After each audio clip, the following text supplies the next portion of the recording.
একটি ফুলে সজ্জিত খাটে হাত পা বাঁধা অবস্থায় পড়ে আছে মেঘ। কোনো সদ্য বিবাহ করা বউয়ের বাসর ঘরে এই অবস্থা হয় তা হয়তো মেঘের জানা ছিল না। যদি না স্বয়ং মেঘের সাথে এমন হতো, তার ওপর যদি কোনো মেয়ে বাসর রাতে জানতে পারে তার সবচেয়ে প্রিয় মানুষটা মানুষ নয়, জিন। মেঘ, কষ্ট হচ্ছে? আমি জানি কষ্ট হচ্ছে, কিন্তু কি করব বলো? তুমি আমাকে বাধ্য করলে যে। আমার কষ্ট হচ্ছে হাতে, প্লিজ খুলে দাও। আমি খুলে দিলে তুমি আবার আমাকে রেখে পালাবার চিন্তা করবে, এটা তো হবে না। আমাকে এখানে আটকে রাখতে পারবে না কোনো দিন। মেঘ চিৎকার দিয়ে বলে উঠল। পারবো, আমি সব পারবো। মেঘ আবার কান্না করে উঠল। কেঁদো না জান পাখি, আমি তোমার ভবিষ্যৎ। আমান কথাগুলো বলে আমার পেটের ওপর মাথা রেখে ঘুমিয়ে পড়ল। আমি জান্নাতুল মেঘ, অনার্স দ্বিতীয় বর্ষের ছাত্রী। আমান খান আমার কলিজার একটা অংশ। আমাদের 5 বছরের রিলেশন আজ নাম পেল বিবাহের মাধ্যমে। আজ আমান যখন আমাকে নিয়ে এলেন তখন আমি ঘুমিয়ে গেছিলাম। এটা অদ্ভুত শুনলেও সত্যি। আমার ঘুম ভাঙতে আমি নিজেকে এখানে আবিষ্কার করি। আমার পাশে দুটো গার্ড ছিল, তারা হয়তো বোঝেনি আমি ঘুমিয়েছিলাম। রানীকে বুঝতে দেয়া যাবে না, এটা জিনদের রাজ্য, আর রাজা আমাদের বাদশাহ আমান খান, উনিও জিন। এ কথা শুনে আমার মাথায় আকাশ ভেঙে পড়ে। কি হচ্ছে এগুলো? কি বললো ওরা? আমার নাকি জিন? আমার মাথা ব্যথা করছে। কিছু সময় পর ওরা চলে যায়, আমি বাইরে চলে আসি। কিছু দূর যাওয়ার পর, জান পাখি। আমানের কণ্ঠ শুনে কলিজার পানি শুকিয়ে আসছে। আমি পিছন ফিরে দেখি। কি করছো এখানে? আমি কিছু বলার আগেই আমান তার পাশে থাকা দুটো জিনের মাথা ছিঁড়ে দেয়। ওনার এমন কাজে জোরে চিৎকার দিয়ে উঠি আমি। ওদের জন্যই তুমি সব জানতে পেরে আমাকে ছেড়ে যেতে চাইছো? আমি কি তোমাকে হারাতে পারি বলো? আর ওদের কি বাঁচার দরকার আছে বলো? এগুলো বলে আমান আমার দিকে এগোতে থাকে। আমার কাছে আসবে না। আমি আসবে না তো কে আসবে? আমান এটা বলে এগোতে থাকে। আমি দৌড় দেব, তখন আমান আমাকে টেনে এখানে নিয়ে এসে হাত পা বেঁধে দেয়। গোলাপ পাপড়ি দিয়ে হার্ট শেপ করা বিছানায় মাঝ বরাবর শুয়ে আছি আমি। আমার পেটের ওপর মাথা দিয়ে আমান, আমার হাত পিছনে বাঁধা। আজ 5 বছর এই দিনটার জন্য অপেক্ষা করেছি আমি। কখনো ভাবিনি আজ এই দিনটা এভাবে আমার জীবন তছনছ করে দেবে। আমার বড় চেনা এই মানুষটা আজ সবথেকে বড় অচেনা হয়ে গেল। আমানের কিছু অদ্ভুত আচরণ ছিল, কিন্তু কখনো আমি ভাবিনি তার পিছনে এই কারণ হবে। আমার মাত্রাতিক ফর্সা, ওর শরীরে অদ্ভুত একটা আলো আছে। ও জীবনে আসার পর আর কোনো ছেলে আমার দিকে তাকায়ওনি বা তাকাতে দেয়নি। আমান আমার সব ছিল। ওর কোনো মেয়ে বন্ধু নেই। আমি বাদে অন্য কারোর সাথে ওর কাছে কখনো প্রশ্ন করলে ও বলতো মেঘের আমান, তাই একটু অদ্ভুত। কখনো সন্দেহ করিনি, বড্ড বেশি ভালোবাসতাম। আজ আমি সত্যি নিয়তির কাছে হেরে গেলাম। এসব ভাবতে ভাবতে মেঘের চোখ আস্তে আস্তে বুজে যায়। সব কিছু অন্ধকার। সকালে মনে হচ্ছে বৃষ্টি হচ্ছে। কি হলো? চোখ খুলে দেখি বাথটবের মধ্যে আমাকে ফেলেছে আমান পানি ছেড়ে। কি করছো এগুলো? ঘুম ভেঙেছে? এবার গোসল করে শাড়ি পরে আসো। আমান এত শান্ত ব্যবহার কি করে করছে? আমি ওর মুখের দিকে ভ্যাবলার মতন তাকিয়ে আছি। কি হলো, এভাবে তাকিয়ে আছো কেন জান পাখি? আমানের কথায় মুখটা নামিয়ে নিলাম। ওই দেখো, বাসন্তী রঙের শাড়ি, তোমাকে বেশ মানাবে। ওর থেকে নিজেকে ছাড়িয়ে এনে বাথরুমে চলে এলাম। বেশ কিছু সময় পর, মেঘ, তুমি পালাতে চাইছো? এটা ভুলেও করো না। এবার কিছু করলে আমি কি করব তা আমি নিজেও জানি না। আমানের কথা শুনে দাঁড়িয়ে পড়লাম। আসলে আমি পালাতেই চেষ্টা করছিলাম। কিছু সময় পর শাড়ি পরে বেরিয়ে আসি গোসল করে। আমান আমাকে দেখে কিছু সময় ধরে। তারপর হাতটা ধরে নিয়ে আসে আয়নার সামনে, নিজেও হাতে গয়না পরিয়ে সাজিয়ে দেয়। এই দৃশ্য আমাকে কিছুদিন আগের কথা স্মরণ করিয়ে দিল। অতীত। মেঘ আমানের পাশে বসে আছে কাঁধে মাথা দিয়ে। মেঘ, জানো, তোমাকে আমার এমনিই ভালো লাগে, সব সময়। হ্যাঁ, আমারও। কি তোমারও? মেকআপ পছন্দ নয় তেমন। আচ্ছা, বিয়ের পর তাহলে আমি করিয়ে দেব। আচ্ছা, আমার আমানজি কি আবার মেকআপও করাতে পারে নাকি? হ্যাঁ, আমান মেঘের জন্য সব কিছু করতে পারে। মেঘ আমানের কাঁধে আবার মাথা দেয়। বর্তমানে ফিরে এলো মেঘ। দেখো মেঘ, আমান খান জিন রাজ্যের বাদশা আমি। তোমার পরিবারকে ধ্বংস করতে আমার জাস্ট 2 মিনিট সময় লাগবে, জাস্ট 2 মিনিট। তাই বুদ্ধিমান তুমি তখন হবে যখন আমাদের কথা আমাদের মধ্যে চেপে রেখে সবার সাথে মেশো আর আমাকেও মেনে নাও। তুমি আমাকে ব্ল্যাকমেল করছো আমান? না, এটা শুধু ডেমো। কথা না শুনলে আসলও হবে। এখন নিচে চলো, একটু পর বাসায় সবাই আসবে তোমার। আমান আমাকে ঠিক করে পানি খাইয়ে নিচে নিয়ে আসলো। আমি নিচে আসতেই সবাই লাইন দিয়ে দাঁড়িয়ে পড়ল। সালাম রানী, একসাথে সবাই মিলে মাথা নিচু করে বলল। সালাম। তোর নতুন রানী কি খেতে পছন্দ করে মনে আছে তো সব তোমাদের? আমান বলল। জি হুজুর। হ্যাঁ, সেভাবে রান্না করো, যাও। সবাই তার কাজে চলে গেল। খাবার শেষ করে রুমে বসে আছি, চোখ দিয়ে অনবরত পানি ঝরছে। আমান শেষমেশ আমাকে ব্ল্যাকমেল করলো।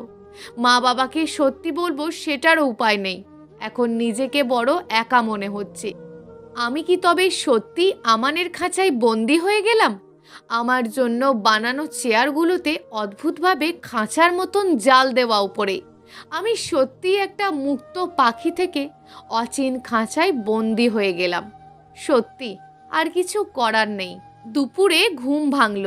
কাঁদতে কাঁদতে কখন ঘুমিয়ে গেছি খেয়াল নেই। উঠতে গেলাম, আমার শাড়িটা খুলে যাচ্ছে। আসলে এভাবে শাড়ি পরে থাকিনি কখনো, তাই ভাবছি অন্য কিছু পরা যাক। তাই উঠে আলমারির দিকে যাব, তখনই মেঘ, শাড়ি বাদে অন্য কিছু পরার কথা ভুলেও ভেবো না। ওর কথা শুনে পিছনে তাকাই। মানে মানে শাড়ি বাদে অন্য কিছু পরবে না? আমি শাড়িতে কতটা আনকমফোর্টেবল তুমি জানো আমান। তাও আগে যা ছিলে ভুলে যাও। নতুন করে নিজেকে আমানের স্ত্রী হিসাবে গড়ে তোলো। কিছুই বলার নেই। এই আমান আমার আমান নয়। এতটা বদলে গেল ও। কি করে পারলো আমান এটা করতে? ভেবেই কান্না পাচ্ছে। আমি সত্যিই একা। আমানের থেকে নিজেকে ছাড়িয়ে নিলাম। বিছানার এক কোণে বসে পড়লাম। আজ আমানের সবটাই রহস্য, কিন্তু এই রহস্য আমি ভেদ করবই, কথা দিলাম। মেঘ। হ্যাঁ, 10টার সময় কিছু বন্ধু আসবে আমার তোমার সাথে দেখা করতে। তুমি রেডি থেকো। আমান, তুমি জানো আমি এভাবে কারোর সে ব্যবস্থা হবে। তুমি পর্দার পাশে থাকবে আর ওরা এ পাশে। ঠিক আছে, এখন যাও। আমি একটা শাড়ি সুন্দর করে পরে হিজাব পরে নিলাম। এটাও একটা পরিবর্তন। আগে কখনো আমাকে কারোর সামনে যেতে দেয়নি। জানি না কি হচ্ছে আমার সাথে। কষ্ট হয় তখন খুব বেশি, যখন ভালোবাসার মানুষটা চোখের পলকে বদলে যায়। মেঘ, হলো? হ্যাঁ। আমি বেরিয়ে এলাম। আমার হাতটা ধরে আমাকে নিচে নিয়ে চলে এলো। নিচে এসে পুরোই অবাক। এক পাশে চেয়ার দেওয়া, ওপরে খাঁচার মতো করা। এপাশ আর ওপাশের মধ্যে লম্বা একটা সাদা পর্দা। হয়তো কেউ আমাকে দেখতে পাবে না এমন। আমাকে আমান ওই চেয়ারে বসিয়ে দিয়ে নিজে ওপাশে গেল। কিছু সময় পর, সালাম ভাবি। জি সালাম। ওপাশ থেকে আমান ওদের সাথে কথা বলছে। আমান, তোর স্ত্রীর কণ্ঠ তো সেই, জানি না কেমন দেখতে হবে। আমি আমার স্ত্রীর সাথে দেখা করার অনুমতি দিয়েছিলাম 5 মিনিট, যেটা শেষ। এবার তোরা আসতে পারিস। কেন রে? আর একটু থাকি না। ভাবির কণ্ঠ শুনি, দেখতে না হয় নাই পেলাম। আমার রাগ হচ্ছে আমাকে। ওকে ওকে বস, রাগ করিস না, আমরা যাচ্ছি। সবাই চলে গেল। আমি বসা থেকে উঠতে যাব এমন সময় হঠাৎ আমান এসে আমার হাত ধরে, চলো বলেই আমাকে রুমে নিয়ে আসে। কি? আমি দেখা করতে বলেছিলাম তোমাকে, কথা বলতে বলিনি, চিৎকার দিয়ে আমান আমাকে বলে উঠল। আমান, দেখো আমি দেখা করতে চাইনি, তুমি নিয়ে গেছো। দেখা করতে নিয়ে গেছিলাম, কথা বলতে নয়। তুমি আমাকে কোথাও এটা বলনি যে কথা বলা যাবে না। কেন মেঘ? তোমার আমি এত খেয়াল রাখি, তাও অন্য কারোর সাথে কথা কেন বললে? আমান, আমার দোষটা কি শুধু কথা বলাটা? হ্যাঁ, তোমার এই সুন্দর কণ্ঠ, তোমার এই সুন্দর রূপ শুধু আমার, আর কারণ নয়। আমাকে তবে শুধু রূপের জন্য বিয়ে করেছো? যাও আমার সামনে থেকে। কেন যাব? উত্তর দাও।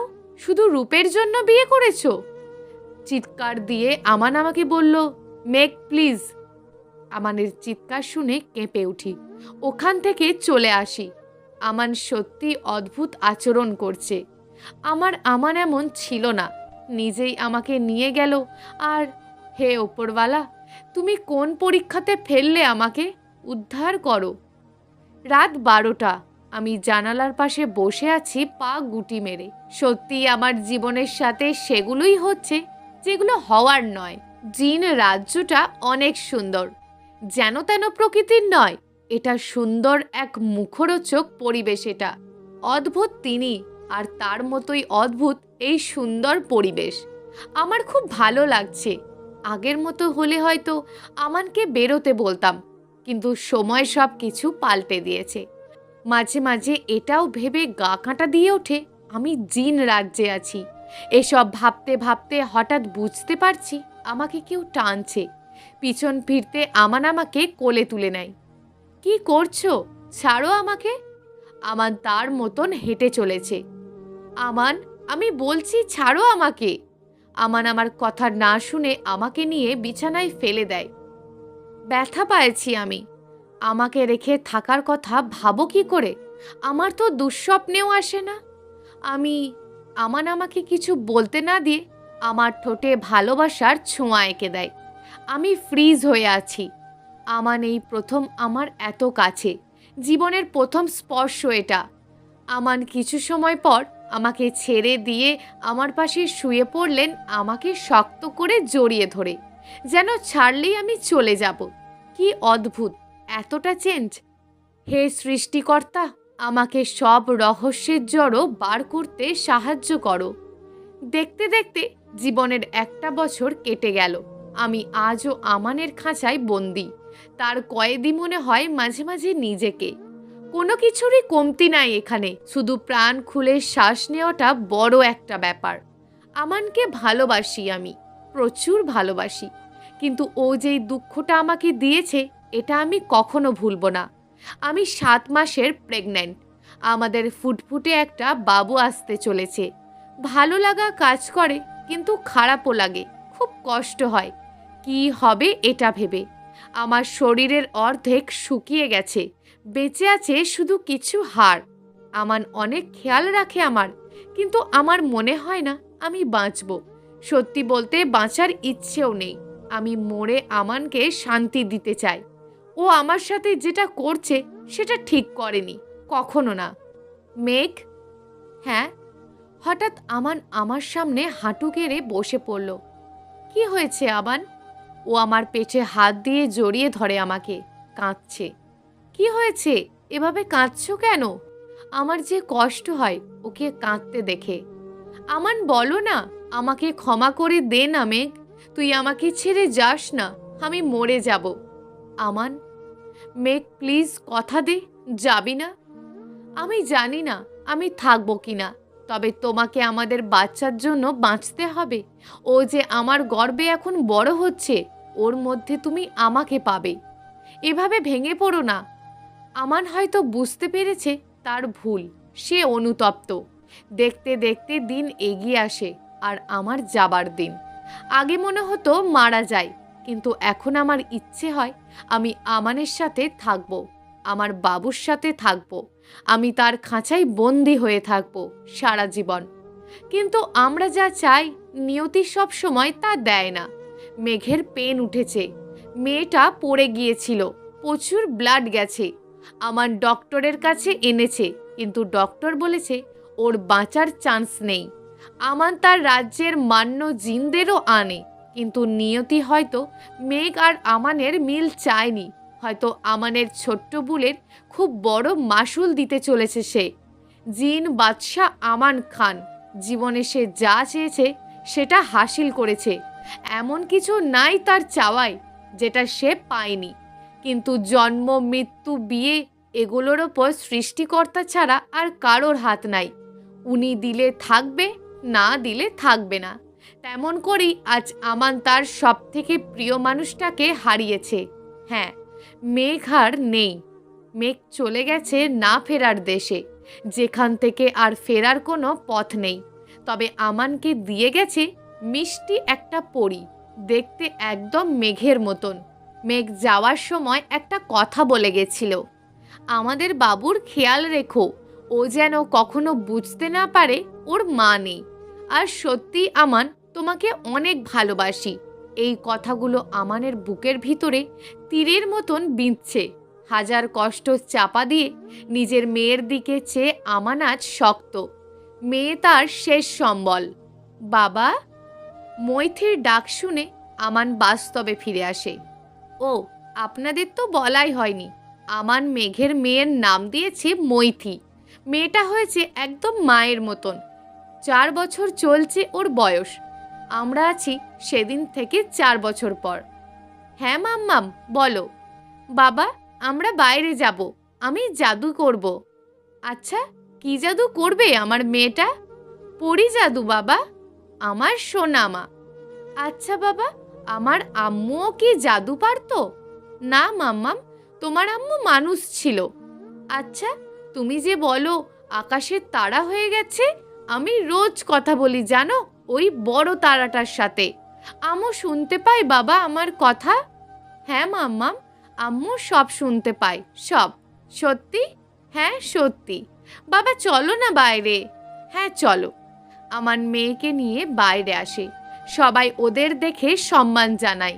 আমান বেরোতেই কিছু জিন তাদের পিছনে গার্ড হিসাবে বার হয়।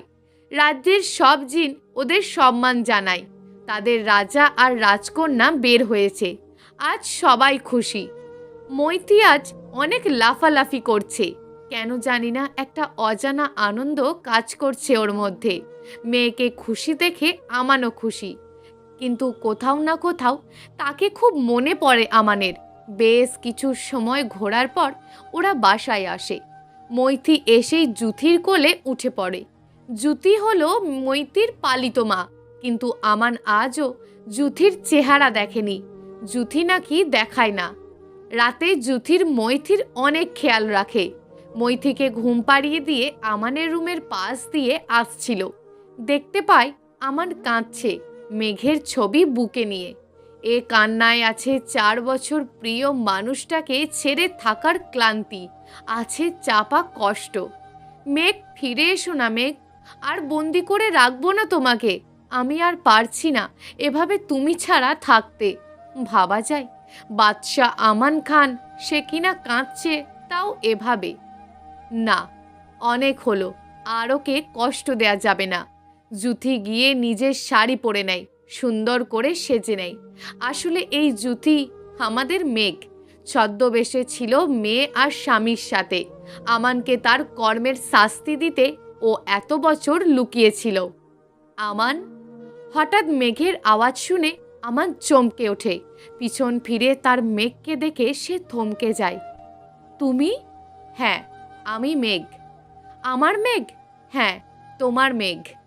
আমান এক দৌড়ে এসে মেঘকে জাপটে ধরে। 4 বছরের ক্লান্তি তার মাঝে আজ সে মেঘকে পেয়েছে। কই ছিলে তুমি?